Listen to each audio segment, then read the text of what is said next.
কাৰ ছত্ৰছায়াত ইমান সাহস পালে যে মাছ মজিয়াত এই গোৱালপাৰাৰ চৌহদত এনেকুৱা ধৰণৰ অবৈধ নাৰী দে ব্যৱসায় চলাই আছে।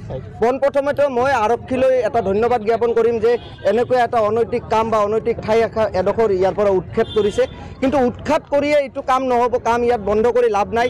ইয়াৰ লগত কোনজন ব্যক্তি জড়িত হৈ আছে, কোন কোন মানুহৰ ছত্ৰছায়াত এনেকুৱা এটা ব্যৱসায় ইয়াত ৰমৰমীয়াভাৱে চলি আছিল, সেই মানুহখিনিক লাগিব। আৰক্ষী আয়ুক্ত মহোদয়, আপুনি এই যি ঘটনা আজি ঘটিল, এই ঘটনাৰ উচিত তদন্ত হ'ব লাগে। এই মানুহখিনিৰ পিছত কোন কোন ব্যক্তি ডাঙৰ মানুহ জড়িত হৈ আছে, সেই মানুহখিনিক ধৰিবলৈ আমি গোৱালপাৰাবাসী ৰাইজৰ ফালৰ পৰা আপোনালোকক অনুৰোধ জনালোঁ।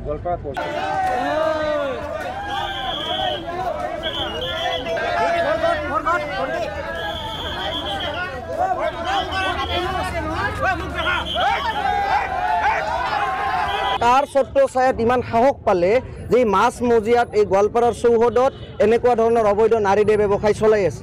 পোনপ্ৰথমতে মই আৰক্ষীলৈ এটা ধন্যবাদ জ্ঞাপন কৰিম যে এনেকুৱা এটা অনৈতিক কাম বা অনৈতিক ঠাই এডোখৰ ইয়াৰ পৰা উৎক্ষেপ কৰিছে, কিন্তু উৎখাত কৰিয়ে এইটো কাম নহ'ব, কাম ইয়াত বন্ধ কৰি লাভ নাই।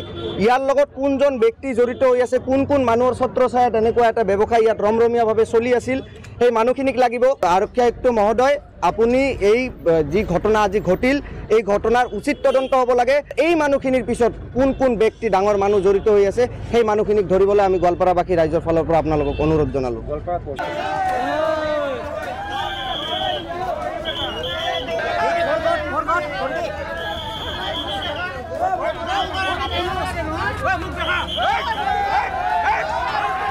কাৰ ছত্ৰছায়াত ইমান সাহস পালে যে মাছ মজিয়াত এই গোৱালপাৰাৰ চৌহদত এনেকুৱা ধৰণৰ অবৈধ নাৰী দে ব্যৱসায় চলাই আছে। পোনপ্ৰথমতে মই আৰক্ষীলৈ এটা ধন্যবাদ জ্ঞাপন কৰিম যে এনেকুৱা এটা অনৈতিক কাম বা অনৈতিক ঠাই এডোখৰ ইয়াৰ পৰা উৎক্ষেপ কৰিছে, কিন্তু উৎখাত কৰিয়ে এইটো কাম নহ'ব, কাম ইয়াত বন্ধ কৰি লাভ নাই। ইয়াৰ লগত কোনজন ব্যক্তি জড়িত হৈ আছে, কোন কোন মানুহৰ ছত্ৰছায়াত এনেকুৱা এটা ব্যৱসায় ইয়াত ৰমৰমীয়াভাৱে চলি আছিল, সেই মানুহখিনিক লাগিব। আৰক্ষী আয়ুক্ত মহোদয়, আপুনি এই যি ঘটনা আজি ঘটিল, এই ঘটনাৰ উচিত তদন্ত হ'ব লাগে। এই মানুহখিনিৰ পিছত কোন কোন ব্যক্তি ডাঙৰ মানুহ জড়িত হৈ আছে, সেই মানুহখিনিক ধৰিবলৈ আমি গোৱালপাৰাবাসী ৰাইজৰ ফালৰ পৰা আপোনালোকক অনুৰোধ জনালোঁ।